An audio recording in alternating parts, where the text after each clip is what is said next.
All right. Thank you guys so much for joining me here for the Oklahoma State West Virginia postgame show. Wow. As a former Oklahoma State offensive lineman, I think the only way to start this would be to absolutely be praising the big guys up front, not only for this exceptional performance as Ollie Gordon runs for almost 300 yards in a game. I think it was a top 10 Oklahoma State all-time rushing performance, but the growth and development from games 1, 2, and 3 to where they are at today is astounding. I think this is probably the most improved unit in college football this season. I am blown away by what they have accomplished in such a short amount of time. So to Coach Dickey, to that offensive line, to Mike Gundy, to Casey Dunn, who has been ripped repeatedly this season. And I've tried to defend Coach Dunn because were so inconsistent up front on the offensive line and having so much trouble keeping the quarterback upright, and they couldn't run the football. How do you call plays like that? It's impossible, right? It's a crapshoot. You're just calling plays and hoping that your offensive line shows up and has a good performance. What they did today on the road in Morgantown was exceptional. I cannot say enough about the way those guys came off the football, how they were dominant at the point of attack, and then Ollie Gordon, who I don't even know how to describe him. I said on Twitter that someone needs to get Bullet an Ollie Gordon jersey for Halloween. Like, he is an absolute workhorse, but he's got this incredible patience about him, right? Letting the play develop in front of him, hitting the hole hard.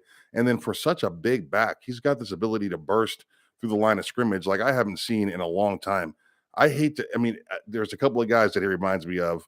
One of them is an all-time Sooner great, and I don't even want to mention his name, right? Because everybody's will rip me for it. But you can't help but think of Adrian Peterson and that upright running style, right? Now, Peterson, like I said, an all-time great, a Hall of Famer, all the things. I mean, that dude deserves his own statue down in Norman, I feel like, for the kind of player that he was. But, man, I am so impressed with Ollie Gordon, his patience, his vision, he plays pissed off, which I love running backs like that. Like, there was a play, probably a second down play where he was stuck pretty good. West Virginia gets up and they start jawing a little bit. Well, Gordon gets up and he's running his mouth too. Well, the next play is just a straight ISO on the third down.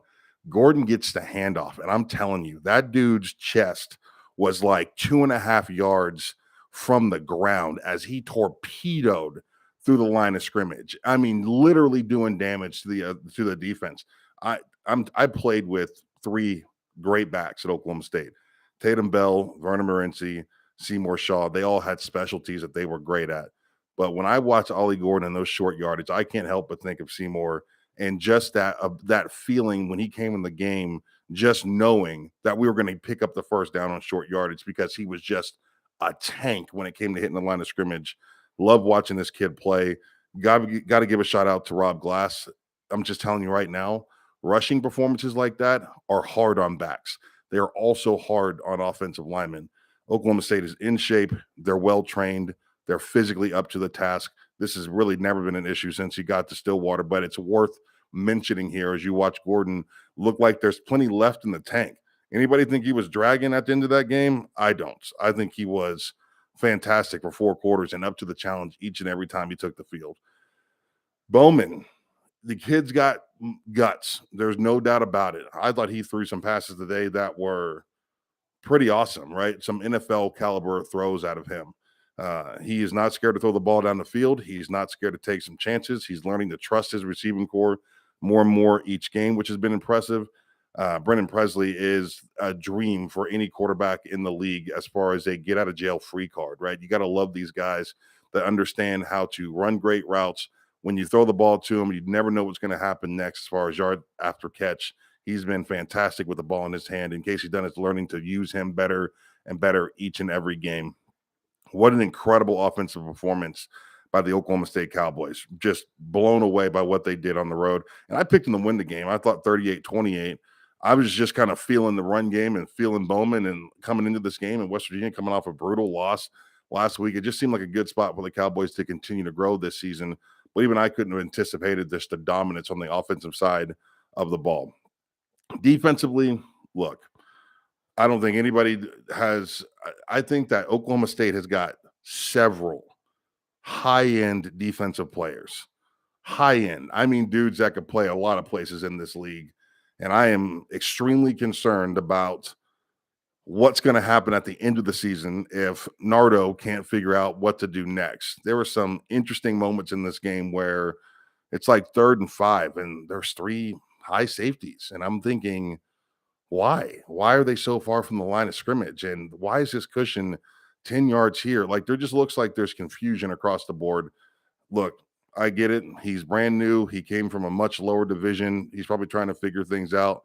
It is what it is. Gundy felt like this was the guy for the job, so we'll have to just play it out and see what happens this season. But I am pretty like Nick Martin once again. What an impressive performance by him. This is somebody that people learn to fear, right? You learn to fear players like this throughout the course of 4 quarters. He's making offensive linemen think about what it's going to be to go up there and block him. And when he gets in the hole and gets an opportunity to hit a running back, that dude will absolutely put you down. He's an exciting player to watch. So I'm super impressed by some of the individual efforts defensively for Oklahoma State today. I thought there were some guys who went out there and played very hard.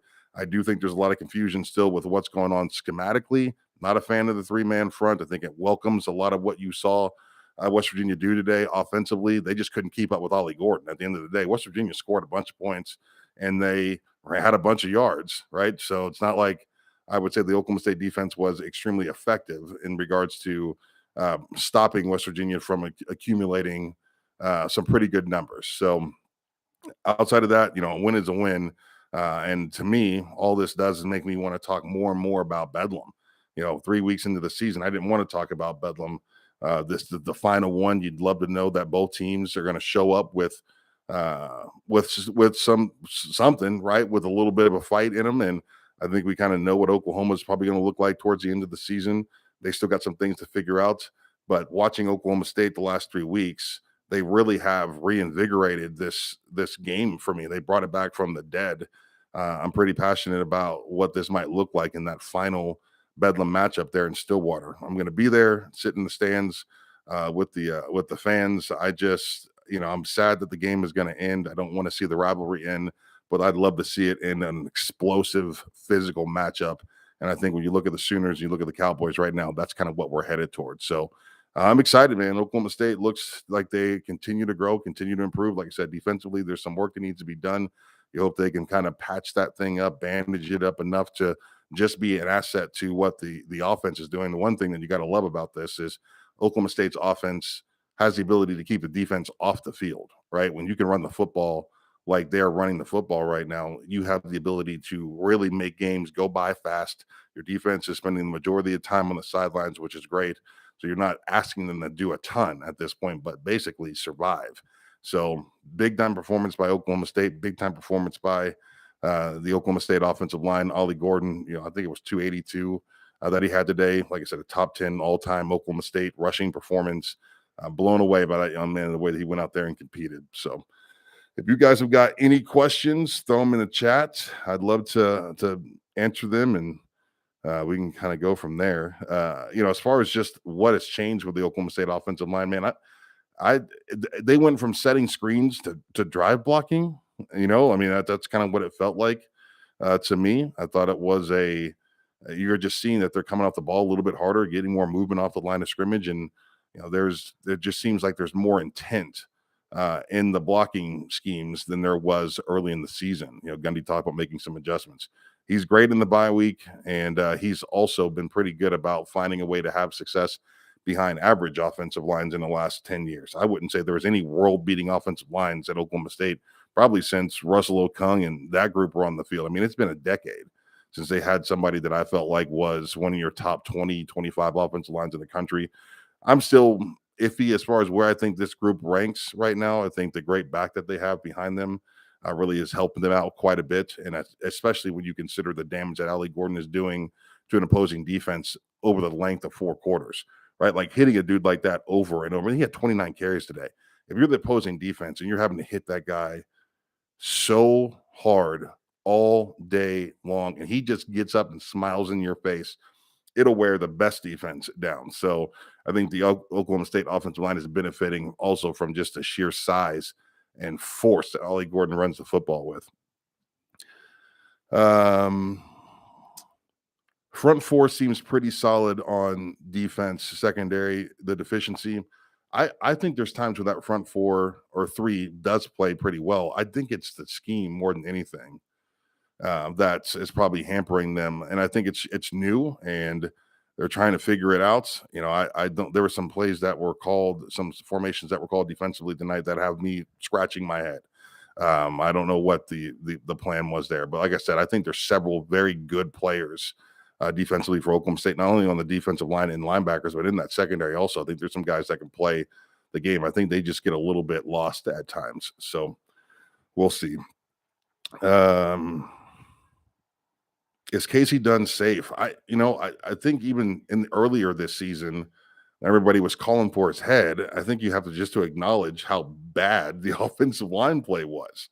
You know, like I wasn't calling for his head then. I'm definitely not calling for it now. I think the guy is safe. You know, I mean, he's calling plays very well. He's using Brendan Presley very well. Well, what's happening? The quarterback is upright and you're running the football. I mean, the offensive line, Coach Dickey and that group have really kind of given Casey Dunn the ability to run the entire offense, which he was probably running a third of it or less in the first 3 weeks of the season. So, yeah, I think he's safe. I think he's done a good job. I think he did a good job earlier this year trying to manage the situation, right? It was just impossible because he couldn't count on anything. There was no consistency up front. One play they run the ball well. Next, you know, it's a 3-yard loss, right? I mean, it was just a disaster up front. So whatever changes they made, it has worked, and it's given Coach Dunn the ability to really do a significantly better job. What you saw today was, I think, just total dominance by the Oklahoma State offense. Ben Richards, do you think the Big 12 teams are actually all more decent teams than we all thought 2-3 weeks ago? I think there's some good teams in this league. I think that Oklahoma is a good team. I think that Texas is a good team. I think Oklahoma State is showing us that the last 3 weeks that they have the ability to be I think they're a good team. I don't know what I need to see from the Cowboys. Like, I just feel like I need one more something. You know, like West Virginia is not a great football team by any means. Playing in Morgantown it sucks. That's a tough place to play. So to get a win there is impressive for this group. But I'd like to see them. You know, I'd like to see them against a Texas, or I'd like to see them against a defensive front that maybe brings a little more bodies to it, a little more athleticism to it. But we'll see. You know, I think Oklahoma State is very much on the verge of being potentially one of your top 4 teams in this league. But I'm still just a little. I just need to see one more good performance against a defensive line that maybe has a little more coming into a game with them. Kansas State, I thought that's a good team. I think they overlooked Oklahoma State and found themselves in a hornet's nest in Stillwater. I don't know why anybody ever would go to Stillwater and think it's going to be an easy place to play. It's one of the most educated fan bases in college football, and it is loud and ridiculous, and the fans are close to the stadium. And if you go in there, even against a subpar Oklahoma State team, you're going to be up for a fist fight. I think Kansas State literally showed up thinking they were just going to win that game. I think they're better than how they played, and you could tell just by all the mistakes that they made in that game. Oklahoma State still beat them, and that's still the Cowboys' victory for sure. But I think K-State's a better team. I think Kansas, with their quarterback healthy, is probably a pretty good football team. TCU, Iowa State, Texas Tech, Baylor, probably don't have a ton to offer this year. But yeah, I mean, do I think there's any national championship contenders in this league? I think the jury's still out on the Sooners. Can they improve enough up front on their offensive line to get themselves in that conversation? I don't know. I just watched the Oklahoma State offensive line go from corpses to a 280 whatever yard performance against West Virginia on the road. Like, so anything is possible, but there's going to have to be some marked improvement for the Sooners up front in order for them to do that. I think defensively, they've got a defense that's good enough to get it done. Like, I think if you took this Oklahoma defense and put it on that 2018 team, they win a national championship. Like, I think that's how good this defense is, and definitely one of the top 20 in college football. So we shall see as far as the high-end capabilities of the Big 12. How does the OSU D-line stack up against a Cincinnati O-line? You know, I think Cincinnati's got a good little group up front and along their offensive line. I think the Oklahoma D line, once again, I think it's the the actual defense that probably puts them in behind the eight ball at times. Like I love playing against 50 fronts as an offensive lineman. As a guard, I'm uncovered. And when you talk about simple zone blocking, the ability to hit home runs is just much greater. Like even with the defense slanting, if you got a good offensive line, if you have a veteran good offensive line against a 50 front like that, they should cause your defense some trouble, right? Simple zones against a defense like that, even if you're slanting, it almost puts you at a disadvantage because the offensive line is just passing things off, right? There's always somebody that's uncovered. If you trust a guy next to you, you're opening up your hips wide, allowing the defense to come to you. You know, you're going to find yourself having success against defenses like that. The defenses that run teams that run that defense that have success have just got draft picks at defensive nose guard and at the defensive end position, guys that can rush the passer, but also really set the edge with the tackles and tight ends and defend against the run. Those guys are few and far between. They're big body dudes, 6'6", 270 in the defensive ends, 300 and 30-pound dudes in the middle that could really rush the passer and hold up guards, tanks. Oklahoma State's got some decent players there, but I don't know that they've got, what you're seeing traditionally that's happening in the SEC. These guys are going to the NFL each and every year out of that conference. So we'll see. I'm not a fan of this defensive scheme. I think that defenses need to be tailored to personnel. And I don't necessarily know that Oklahoma State's got the personnel to do this successfully. Do you think? Yeah, a lot of the guys in the secondary are really young, and I think they are trying to figure it out for sure. Matthew Taylor, do you think the transfers out are regretting it? You know, everybody transfers for reasons, right? Like I think there's stories behind each transfer. Everybody wants to act like it's because the team either wasn't good or they weren't getting enough playing time, or I think everybody's got their own story on why they transfer. And so there might be some guys that are on teams that are worse than Oklahoma State right now that are happy as clams that they left the program. I don't know what their stories are necessarily. So I think that's probably just an individual case. There might be somebody out there that's regretting it, but we'll see. I am concerned about Oklahoma State and I'm concerned about Oklahoma State and the business of college football. And I wonder how serious they're taking it, because when I watch guys like Ollie Gordon and Nick Martin, right, who might be a little undersized, but that dude is an absolute hammer, right? When I see players like that, and I understand the business of college football today, and you might not like it, but it's just the reality of it. I would hope that behind the scenes somewhere in Stillwater, someone is really putting some intent to having an NIL conversation with these guys and actively communicating with them that they are working on whatever it might be to get them compensated in the way that they might be able to get compensated somewhere else, right? I really hope they're trying to do their best in regards from that. I feel like at times that Oklahoma State has, from a leadership standpoint, not necessarily ignored NIL, but it just seems like it's like they're taking it on begrudgingly, and that can't be your mindset. Like, you might not like it, but it's here and it's not going anywhere. And in order to succeed, you're going to have to find a way to make it work. The Cowboys have too much going for them, right? You're talking about your record in the last 15 years of college football. You're still talking about top 20 facilities in college football right now. I think Oklahoma State's got a top 25 brand in college football right now. I think you can go to any college football fan and show them an image of Pistol Pete, and they'll say that's the Oklahoma State Cowboys. Do you know how far they've come in the last 20 years to get that? The fan base is as committed as any fan base in the country. The home field advantage is absolutely exceptional. They're tailgating. They got 30,000 people that tailgate in Stillwater every Saturday. Do you know how many teams wish they can have 30,000 people tailgate? Like, it is big time college football across the board. There's a few steps that need to be taken to get this program to the next level. And I just hope that the powers that be right, are taking those steps to move this program into that next level. When you consider OU's going to leave, Texas is going to leave, somebody's got to be king of this league, and I will be pissed off if it's not Oklahoma State to find a way to get that done. So we shall see. I thought that Bill Bryan was the field goal before half good. Looked good to me.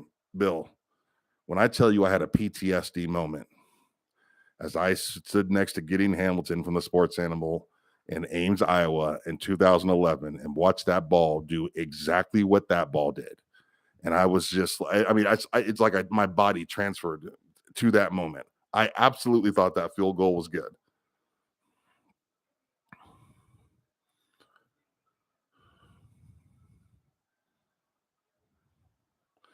Hey, Sam, I'm concerned about Bowman's lack of deep throw. He is a full spectrum quarterback that could pass Oklahoma State back from a 2 or 3 score trail.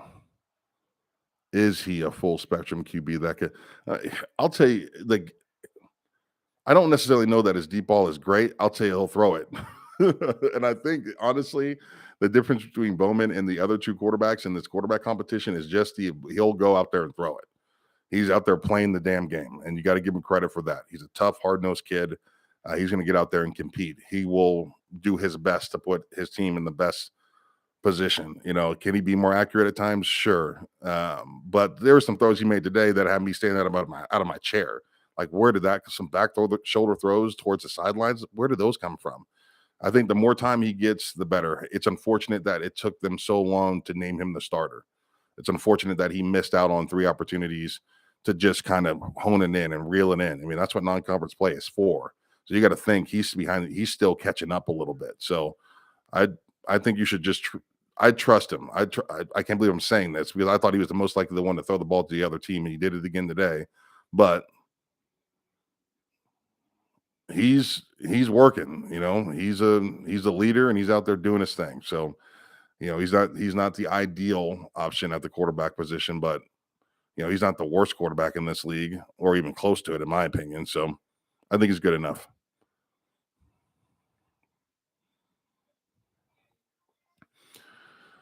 Let's see. Anything else? Anybody else? I appreciate you guys. I am running on about 3.5 hours of sleep. I flew in from Omaha this morning. It has been a hell of a day covering both games, but I've had a great time doing these lives. How do you feel about overall play calling today? I thought it was excellent. I thought Casey Dunn called plays all over the place. I thought, and the thing you got to love about this, and I feel a connection to this style of football late in the games because I played for a coach that understood the value of a physical run game. So when you're watching, the run game fail first or second quarter, and people are pissed, right? They're like, well, their run game's not working. The run game's not working. What you got to understand is you got to trust the process. Like, you can't get away from it because you have to let that offensive line, let that big back beat up the defensive front. It's going to happen, right? Even teams like that can run the ball that successfully, even in second quarter, early third quarter, say you're down by 10, no one should really be panicking because eventually the defense is going to break. Eventually the defense is going to get sick of being leaned on, sick of being hit, sick of meeting Ollie Gordon's big butt in a hole. And you saw that happen in the fourth quarter today. Guys just didn't want it anymore, right? Not to say that the West Virginia defense quit, but I mean, they had enough, right? The white flag was raised. So I appreciate Casey Dunn's willingness to stick with the run game, understanding the impact over the course of 4 quarters, and then the creativity getting the ball to Brendan Presley. I think he takes his shots when he can, down the field. Yeah, I thought he does. I think Casey Dunn does a pretty good job.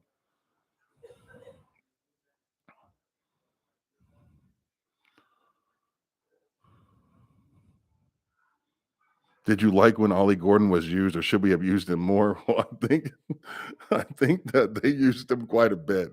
Although I do think that boy had more in the tank. What a freak. I mean, he is a freak of nature. I love watching him play. Do you think I could call good plays with Ollie Gordon at running back? Yes. Yes, sir. I think we could all call pretty good plays with Ollie Gordon at running back. I appreciate you guys. You're awesome. Thanks for all the questions. And I'll see you next week. These lives will happen after each Oklahoma State game, each Oklahoma game. You can find all of my content here on YouTube, and hopefully get a couple of podcasts out next week also with some special guests. It's going to be great. Loving the sellout crowd, loving all of this great content my colleagues are throwing out there. This has been a ton of fun. So happy to be back in the media, and thank you guys so much for your support. If you like my content, you like this live, please hit that like and subscribe button. I really would appreciate it. You guys are awesome. Have a great night.